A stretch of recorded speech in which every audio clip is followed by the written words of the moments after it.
Hello friends, नमस्कार। स्वागत है आपका आपके अपने यूट्यूब चैनल में। तो दोस्तों, जैसे कि पिछले वीडियो में हमने राजनीतिक विज्ञान, उसकी परिभाषा और प्रकृति के बारे में प्रश्न पढ़े थे। आज हम राजनीतिक विज्ञान की परिभाषा और राजनीतिक विज्ञान के निर्माणात्मक तत्वों के बारे में अध्ययन करेंगे, जो कि प्रतियोगी परीक्षाएं जैसे कि नागरिक शास्त्र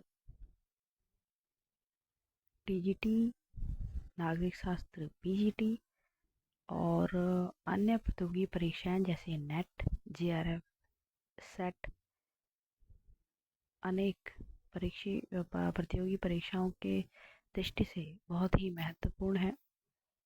तो ज़्यादा समय ना गंवाते हुए सीधे चलते हैं अपने प्रश्नों पर। यदि प्रश्न आपको अच्छे लगे तो प्लीज़ लाइक, शेयर और सब्सक्राइब करना ना भूलें।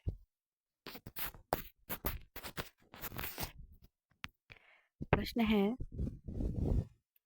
ये वन लाइनर फॉर्म में मैंने प्रश्न लिए हैं और आपको यदि ये अच्छे लगें तो प्लीज़ मेरी रिक्वेस्ट है आपसे कि एक कॉपी पेन लेकर के आप ज़रूर बैठें, ताकि जैसे जैसे मैं प्रश्नों को, ये वन लाइनर प्रश्नों को आगे बढ़ाते जाऊंगी, वैसे वैसे आप इनको नोट डाउन भी करते चले जाएं, ताकि जिस दिन आपको इनका रिवाइज करना हो आप तुरंत इनका रिवाइज कर सकें और बहुत ही सरल तरीके से आप इनको पढ़ सकें। तो पहला है,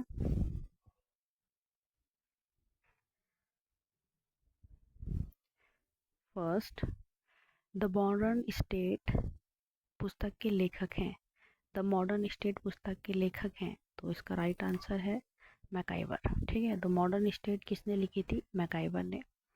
दूसरा है, राज्य के आवश्यक तत्व। तो आपने देखा होगा कि राज्य के 4 आवश्यक तत्व माने गए हैं। ठीक है, इसमें है पहला भूभाग, दूसरा है जनसंख्या, तीसरा है सरकार और चौथा है संप्रभुता। ये बहुत ही महत्वपूर्ण है और राजनीतिक विज्ञान की प्रकृति, परिभाषा और निर्णायक जो तत्व हैं उनमें ये पूछा जाता है कि कौन कौन से राज्य के आवश्यक तत्व हैं। ये आपको प्रतियोगी परीक्षाओं में जब आप जाएंगे कॉम्पिटिटिव एग्जाम्स में, तो आपको ऑप्शन के वे में आपको क्वेश्चंस पूछेगा, जैसे कि भूभाग दे देगा, जनसंख्या दे देगा, सरकार दे देगा, और एक और ऑप्शन जो गलत होगा वो आपको उसमें डाल देगा, जैसे कि कोई सैन्य शक्ति डाल देगा। तो आपको ये पता होना चाहिए कि राज्य के आवश्यक तत्व कौन कौन से हैं। तो ये 4 राज्य के आवश्यक तत्व हैं, इसको आप ध्यान रखेंगे। ठीक है, नेक्स्ट है, राजनीतिक विज्ञान का प्रारंभ और अंत राज्य के साथ होता है। ये स्टेटमेंट दिया था गार्नर ने। ठीक है, नेक्स्ट है, कौन निश्चित भूभाग को राज्य का आवश्यक तत्व नहीं मानता? ये कहा था सीले महोदय ने। सीले जो कि एक दार्शनिक थे, और उन्होंने ये कहा था कि उनके अकॉर्डिंग भूभाग वो एक आवश्यक तत्व नहीं मानते थे। ठीक है, नगर राज्य का संबंध माना जाता है। आपने देखा होगा प्राचीन समय में नगर राज्य को प्राचीन यूनानी राज्य के नाम से जाना जाता था, यानी कि यूनान को ही नगर राज्य बोला जाता था। नेक्स्ट है, छठा, यूनानी नगर राज्य का आधुनिक नाम, यानी कि पहले वो यूनानी राज्य कहलाया जाता था और वर्तमान में यूनानी राज्य को केवल राज्य का दर्जा दिया जाता है। ठीक है, आपने वर्तमान में देखा होगा, आप अभी ये कहते हैं कि ये यूनानी यूनानी राज्य है या यूनानी नगर है। नहीं, राज्यों को हम राज्य ही बोलते हैं। उनका पुराना नाम क्या था? यूनानी नगर। ठीक है, नेक्स्ट है, आधुनिक राज्य के विकास के लिए उत्तरदायी तत्व, राष्ट्रीय चेतना एवं विकास। नेक्स्ट है, किसने कहा रक्त संबंध समाज का निर्माण करता है और कालांतर में समाज राज्य का निर्माण करता है? ये मैकाइवर का कथन है, बहुत ही इम्पोर्टेंट है।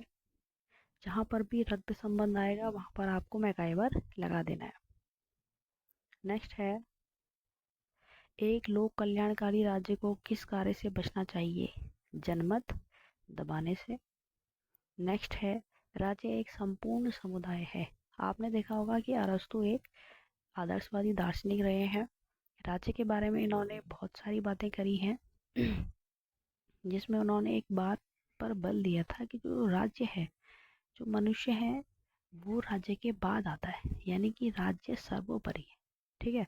जो अरस्तु है, अरस्तु ने राज्य को ही सबसे प्रमुख और महत्वपूर्ण माना है, यानी कि जो मनुष्य है, मनुष्य से भी पहले उन्होंने राज्य को महत्व दिया है। तो उन्होंने कहा है कि राज्य एक संपूर्ण समुदाय है। ठीक है। नेक्स्ट देखिए, राज्य शक्ति है, ट्रिटस के एक दार्शनिक रहे हैं, ये उनका कथन है। नेक्स्ट है, राज्य मानव का ही प्रतिरूप है, ब्लांसली। ये भी इम्पोर्टेंट है, पूछा जाता है। ये उपरोक्त जितने हैं, ये वाला, ये और ये 10, 11, 12 बहुत इम्पोर्टेंट है दोस्तों, आपको ध्यान में रखना है। नेक्स्ट है, और आज का अंतिम है, राज्य का अस्तित्व वही है जो इसमें रहने वाले लोगों का है। ये कहा था जे.एस. मिल ने। जे.एस. मिल ने कहा था कि राज्य का अस्तित्व वही है जो वहाँ पर लोग रहते हैं। ठीक है। ये आपको ध्यान में रखना है कि मैंने अभी तक आप लोगों को, इससे पहला वीडियो जो है दोस्तों, उस वीडियो को भी ज़रूर देखें, क्योंकि उस वीडियो में बहुत सी चीज़ें मैंने स्टार्टिंग से आपको बताई हैं। तो उसको आपको ध्यान में रखना है और भूलना नहीं है। ये कुछ इम्पोर्टेंट चीज़ें थी जो मैंने आपको बताई हैं, पेपर की दृष्टि से, कॉम्पिटिटिव एग्ज़ाम्स की दृष्टि से बहुत ही महत्वपूर्ण है। और जितने भी विद्यार्थी सिविक्स, टीजीटी, पीजीटी की तैयारी कर रहे हैं, उनके लिए ये बहुत ज़्यादा इम्पोर्टेंट होने वाले हैं। ये वन लाइनर क्वेश्चंस हैं, आप इनको नोट डाउन भी कर सकते हैं, और जैसे जैसे आप नोट डाउन करेंगे तो आपका खुद ब खुद इनमें रिवाइज होता चला जाएगा। ठीक है। तो मिलते हैं नेक्स्ट वीडियो में, तब तक के लिए अपना ध्यान रखें और निरंतर अपने अभ्यास को बनाए रखें। धन्यवाद। जय हिंद।